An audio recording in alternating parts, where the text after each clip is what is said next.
할렐루야.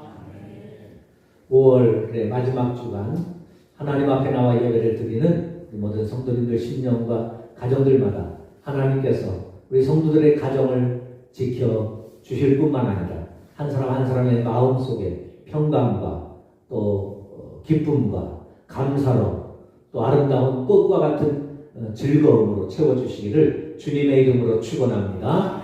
옆에 계신 분들과 함께 인사하겠습니다. 잘 오셨습니다. 당신은 하나님이 사랑하시는 사람입니다. 잘 오셨습니다. 당신은 하나님이 사랑하시는 사람입니다. 인사 못한 사람한테 다시 한번 합니다. 당신은 하나님이 축복하시는 사람입니다. 장로님은 하나님이 축복하시는 사람입니다. 우리는 하나님이 축복하시는 사람입니다. 가슴에 손을 얹고 우리 자신을 이렇게 축복하겠습니다. 나는 하나님과 함께하는 사람입니다. 나는 잘 되는 사람입니다. 아멘. 하나님께서 우리를 창조하실 때 가족의 관계로 창조를 하셨습니다. 그래서 이 관계, 끊을 수 없는 관계, 창조주와 피조물이지만 그 관계는 가족과 같은 관계라고 해서 그래서 하나님께서 아담과 하와의 그 가정의 모습을 에덴 동산에 세워 주신 겁니다. 그런데 범죄로 말미암아 이 관계가 깨진 거예요. 창조주 하나님과 피조물인 우리의 관계가 깨어지고 사람이 내가 하나님처럼 될 수 있다는 도전의식을 가지고 내가 못할 게 뭐냐, 내가 노력하고 내가 애쓰고 하면 나도 하나님처럼 될 수 있지 라고 하는 사탄의 유혹에 빠져서 선악과를 따먹으면서 관계가 깨어져 버립니다. 여러분, 그 선악과를 먹었다고 해서 관계가 물론 말씀으로 인해서 끊어지게 되지. 그런데 하나님의 마음은 변함이 없는 거예요. 문제는 사람의 마음이 변한 겁니다.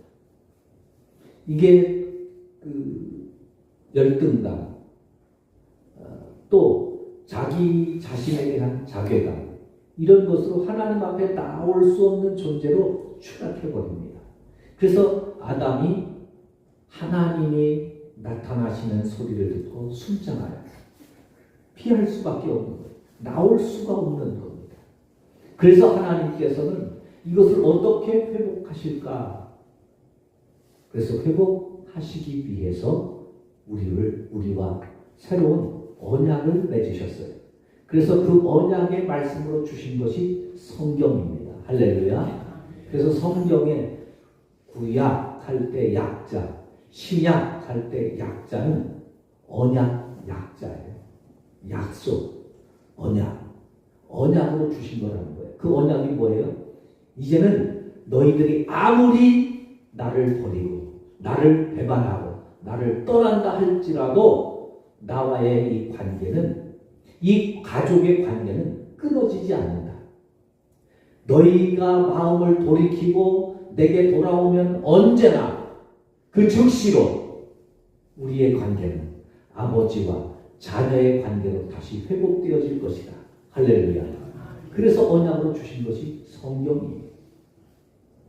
이 성경을 통해서 바로 하나님과 우리와의 관계가, 창조주와 피조물 이 관계, 깨어진 그 관계가 이제는 가족 관계, 깨어질 수 없는 관계로 우리에게 언약을 주신 겁니다.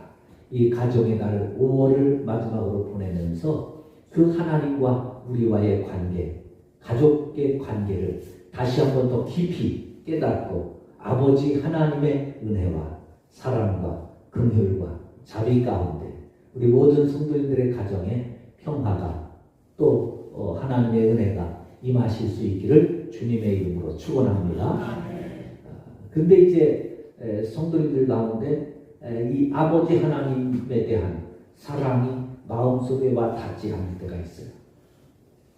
왜냐하면 부모와의 관계 속에서 오는 상처들이 있을 수 있거든요. 그래서 어떤 분들은 어머니 하나님이라고 해야 은혜를 받기도 하고, 어떤 분들은 이제 또 하나님에 대한 그 사랑을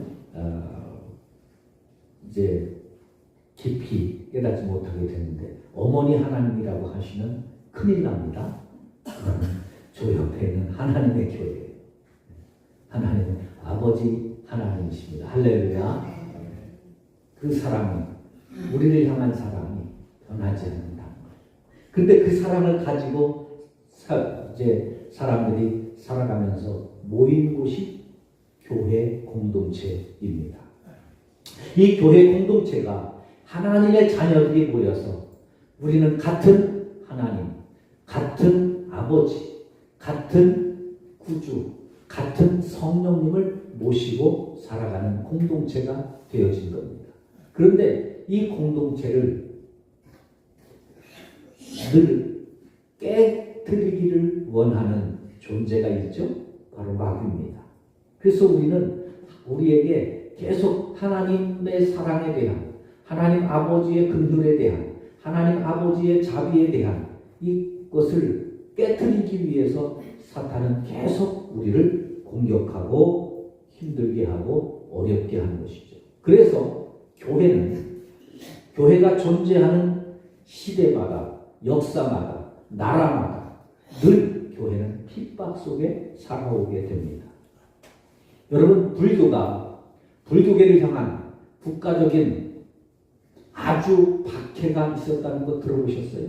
물론 조선시대는 유교를 숭배하기에 불교를 배척하기는 했습니다. 그러나 배척했지 박해하지 않았어요.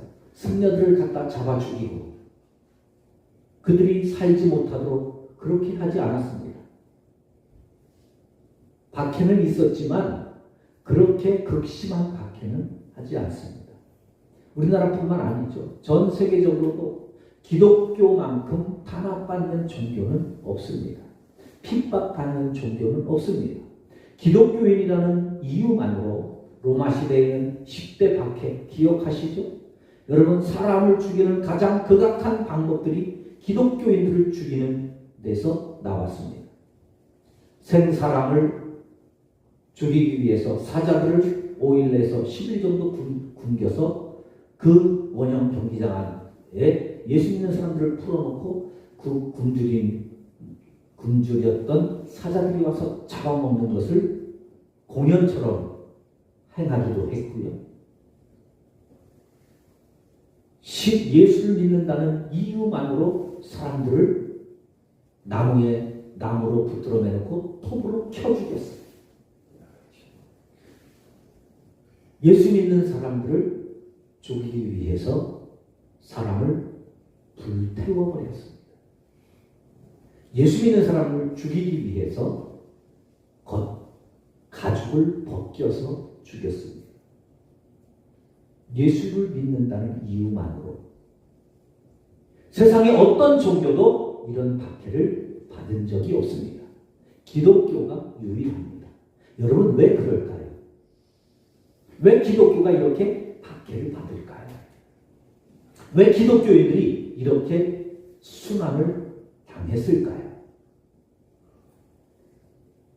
물론 때로는 기독교가 잘못된 모습을 갖추기도 했지요.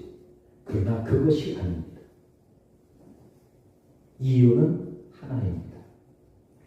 사탄의 계략이기 때문입니다.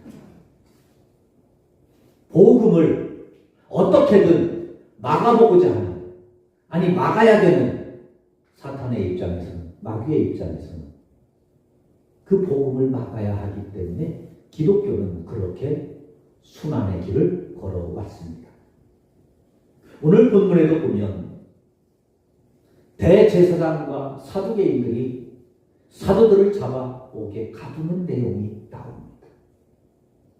그리고 그 내용이 이제 5장 마지막 절까지 계속 되는 겁니다.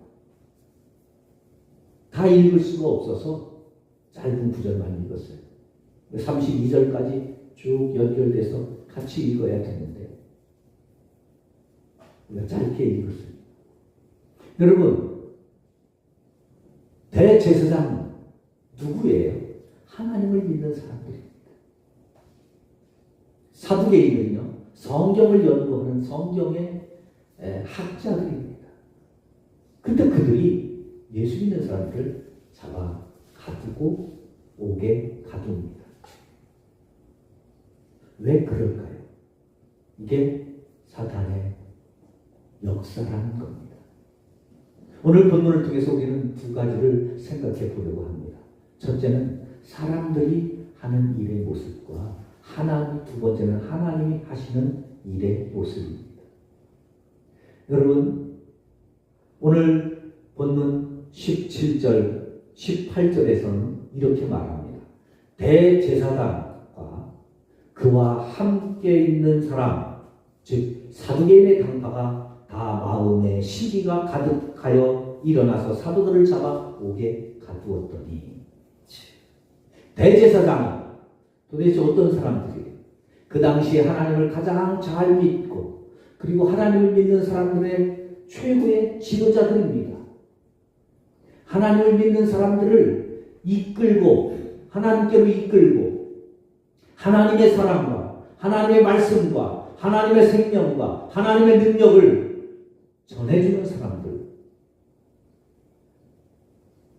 그래서 사람들이 살다가 죄를 짓고 부족함이 있고 나약함이 있어 하나님 앞에 잘못된 것이 있으면 그 잘못된 것을 가지고 나올 때 제사를 통해서 그 사람들의 죄를 사해주는 그 예배를, 그 제사를 주관하는 최고의 지도자. 다른 제들은 그래도 다른 이제 제사장들이 다 돌아가면서 하지만 온 이스라엘 백성들의 죄, 왕들의 죄, 나라와 민족의 모든 죄를 1년에 단 한 번 사함받기 위해서 하나님 앞에 나가서 예배하는 그 사역을 하는 사람이 대제사장입니다. 그런데 그 대제사장이 지금 어떤 일을 하고 있어요? 사람을 해하고 사람을 모함하고 사람을 옥에 가둡니다. 그런데 그 일에 동참하는 사람들이 있어요. 누구라고 그랬어요? 사두개인들. 근데 사두개인들이 왜 느닷없이 이 사도들과 같이 이렇게 대적이 되었을까요? 오늘 본문에 중요한 단어가 있습니다. 이렇게 말합니다. 대제사장과 그와 함께 있는 사람. 그와 함께 있는 사람. 여러분, 사람은요, 강한 것 같고 똑똑한 것 같고 지혜로운 것 같으죠. 그런데요, 사람이 얼마나 쉽게 물드는지 모릅니다. 사람은요, 너무 쉽게 변해요. 누구를 따라서 변해요? 나랑 같이 있는 사람을 따라서 변합니다. 그래서 친구 따라 강남 간다고 하잖아요. 사두개인들은 성경을 평생 연구한 사람들이에요. 그리고 그들은 아주 상당히 신앙의 조예가 깊은 사람들입니다. 그런데 그들이 대제사장, 시기가 있었던 그 대제사장들과 함께 있었더니 대제사장들이 가지고 있던 시기가 사두개인들의 마음에도 같이 나눠지게 된 거예요. 그런데요, 이거는 좋지 못한 시너지예요. 시기가 있는 사람이 옆에 있다가 그 사람들이 하는 말을 듣고 시기가 생겼다가 같이 이야기를 하다 보니까 자기들끼리 막 열이 나서 시기가 가득하게 되었다. 넘쳐 흐르게 되었다. 그래서 시기가 넘치니까 어때요? 사도들을 잡아다가 옥에 가두었어요. 사람들이 하는 일은 이렇습니다. 여러분, 나는 아무리 믿음이 좋은 것 같아도요, 나는 아무리 뜨거운 신앙을 가지고 있는 것 같아도요, 나는 아무리 기도를 많이 하는 것 같아도요, 성도님 한 분이 전화해서, 권사님, 나 교회 못 가봤어요. 왜? 목사님 때문에, 장로님 때문에 뭐 이렇게 했는데, 오늘 교회 갔는데 목사님이 인사하는데 나는 인사하는데 손을 그냥 살짝 만지는데 내 뒤에 오는 집사님은 꼭 잡아주더라고. 그러면 그럴 수도 있지. 아니요. 그런데 식당에서 밥 먹는데도 다른 사람한테는 맛있게들 세우는데 나는 그냥 지나치더라고. 이게 두 번, 세 번 들으면 그래요? 하기야 나도 지난번에 그랬었던 것 같아. 이제 이렇게 되는 거예요. 이렇게 되는 거예요. 그게요. 말은 하면 할수록 어떻게 돼요? 커져요. 그리고 말을 하면 할수록 자기들끼리 막 이게 뜨거워져요. 상처가 뜨거워지고 죄가 뜨거워지고. 그래서 그것 때문에 처음에는 사실 작은 거였는데 한참 얘기를 하다 보면 언제부터인가 서로 커져서 이게 견딜 수 없는 거예요. 그래서 상처가 되고 낙심이 되고 좌절이 되고 절망이 되고 심지어는 교회를 떠나게 되고 심지어는 신앙을 버리게 되는 일들이 많습니다. 여러분들 신앙생활을 하면서 지나왔던 모습을 쭉 보세요. 우리 교회도 보세요. 다니다가 낙심하고 좌절 듣던 사람들, 못 나오는 사람들 생각해 보세요. 목사님이 이단에 빠져서 안 나오는 거냐?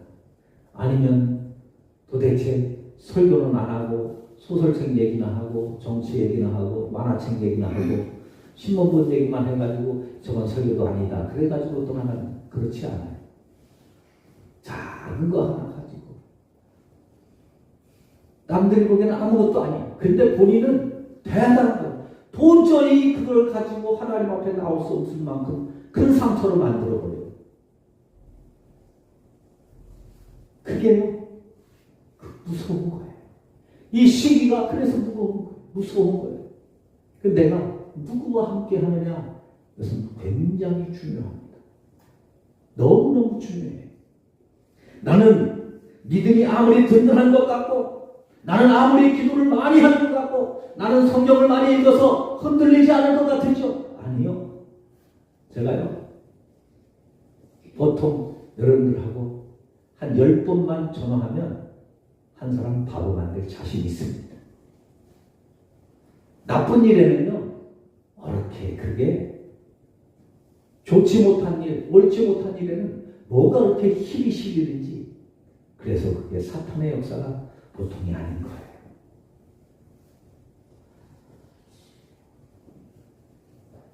사두개인들이 대제사장과 함께 연합해서 시기하게 되었고, 시기하는 사람들이 모이니까 시기가 가득하게 되었고, 시기가 가득해서 결국은 제자들을 시기하여 오게 가두게 되었습니다. 아무리 똑똑한 것 같아도 너무 쉽게 물들어버려요.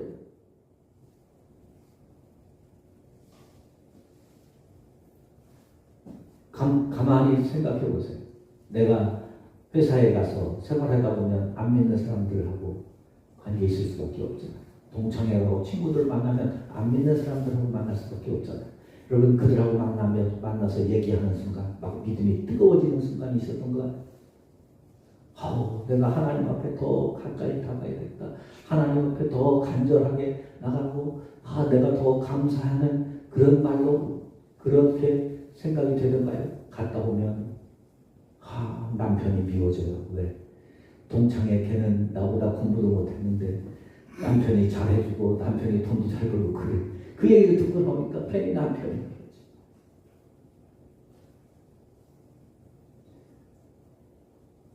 믿음이 없는, 믿음과 관계 없는 사람들을 만나고 나면요, 선한 영향보다는 좋지 않는 영향, 우리의 믿음을 떨어지게 하고 우리의 믿음을 낙심하게 하고 하나님으로부터 멀어지게 하는 그런 영향을 받을 수밖에 없어요.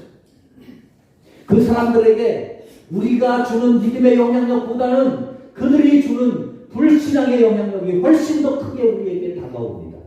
그래서 예수님은요, 믿는 성도, 사도 바울을 통해서도 믿는 성도들과 함께 교제하고 믿는 성도들과 함께 사랑을 나누도록 그 모임을 폐하지 말고 빠지지 말고 될 수 있는 그 모임을 함께 하라고 권고하고 있는 거예요. 왜 우리가 믿음의 사람과 결혼해야 돼요? 청년들이 처음에는 다 뜨거운 믿음을 가지고 하죠. 그러나 여러분, 결혼해서 남자들 구원하는 일은 거의 없습니다. 거의 없어요. 있을 수 없고. 그래서 믿음으로 나가는 거예요. 여러분, 내가 직장에 가기 위해서 출근할 때 안 믿는 사람들이 많으니까 직장에 출근하기 위해서 나가기 위해서 막 기도로 무장하고 말씀으로 무장하고 그렇게 하고 나가셔요? 동창회 갈 때 안 믿는 친구들을 만날 때 불신자 친구들을 만날 때 영업하러 나갈 때 하나님 오늘도 내가 믿지 않는 사람들을 만나는데 내 믿음을 지킬 수 있게 해달라고 내 언어를 지킬 수 있게 해달라고 내 생각을 지킬 수 있게 해달라고 기도하면서 무장하면서 나가십니까? 그렇지 못하죠. 무장하면 나가도 쉽지 않은데 그러지 못하잖아요. 그러니까 그 시기는 자꾸 물드는 거예요. 물드는 거예요.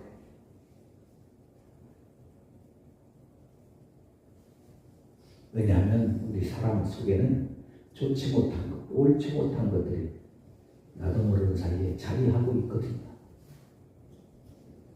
내가 예수를 믿으니까, 목사가 되었으니까, 장로가 되었으니까 내 마음은 깨끗할 것 같으죠. 내 마음은 거룩할 것 같으죠. 그렇지 않습니다. 그렇지 않아요. 우리 안에는 늘 좋지 못한 것이 가득 차 있어요. 예수님이 말씀하셨어요. 마가복음 7장 21절. 사람의 마음에서 나오는 것은 악한 생각, 음란, 도둑질, 살인, 간음, 탐욕, 악독, 속임, 음탕, 질투, 비방, 교만, 우매함이 이 모든 것이 다 속에서 나온다.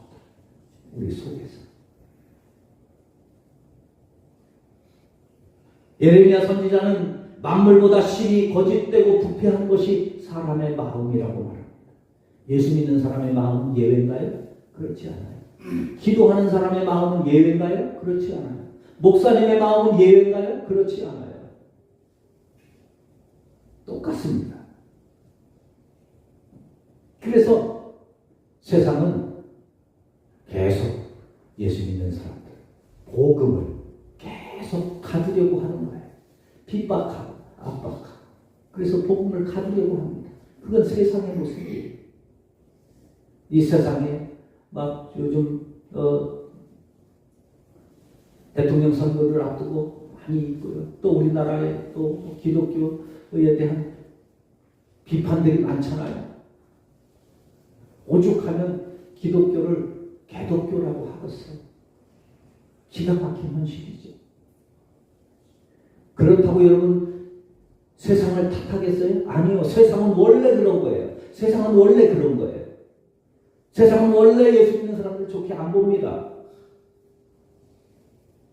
원래 핍박하고요. 원래 박해하는 거예요.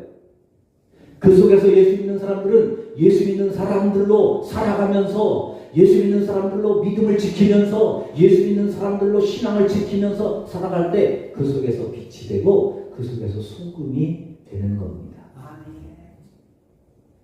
세상 사람들은 원래 그래서 시기하고 질투하고 혹에 가둔 겁니다. 그러면 그런 속에서 어떻게 기독교가 견딜 수 있을까요? 어떻게 기독교가 유지될 수 있을까요? 오늘 19절, 20절입니다. 같이 읽겠습니다. 시작. 주의 사자가 밤에 옥문을 열고 끌어내어 이르되 가서 성전에 서서 이 생명의 말씀을 다 백성에게 말하라 하매. 아멘. 할렐루야. 아멘. 여러분, 사람들은 시기하고 질투하고 모함하고 핍박하고 공격하고 그렇게 하지만 그러나 그런 핍박 또 공격, 비난, 옥에 가두기도 하고 그렇게 하지만 사람들은 그렇게 하지만 하나님은 옥문을 열어주시는 거예요. 아멘. 할렐루야. 아멘. 열어주시고, 사람은 죽이는 일을 하는 것이고, 세상은 죽이는 일을 하지만, 가두는 일을 하지만, 하나님은 살리시는 일을 하고, 열어주시고, 세워주시고, 치유하시고, 회복하시는 줄로 믿습니다. 그러니까 하나님이 천사들을 보내서 온 문을 열었습니다. 사도들이 어안이 원국에서 못 나오니까 그들을 끌어내었습니다. 그것도 밤에. 이 밤이라는 단어가 참 희한한 단어죠. 밤이라는 단어는 이제 뭐 다른 단어도 마찬가지지만 우리나라 이 말 가운데 이 앞에 붙으면 평소에는 괜찮은데 앞에 붙으면 좋지 않는 것을 표현하는 단어들이 몇 가지 있어요.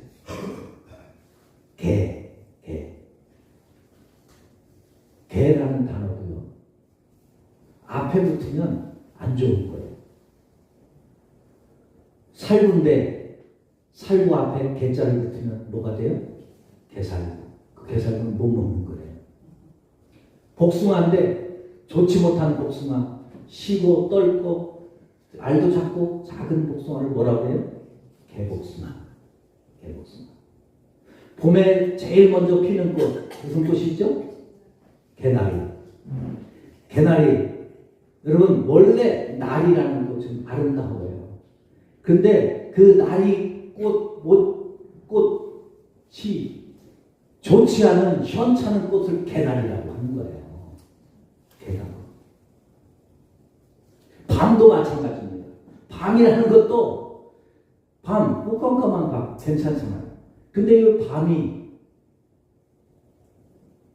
앞에 붙으면 좋지 않는다. 밤문화. 이게 뭐예요? 가장 대표적인 그 모습.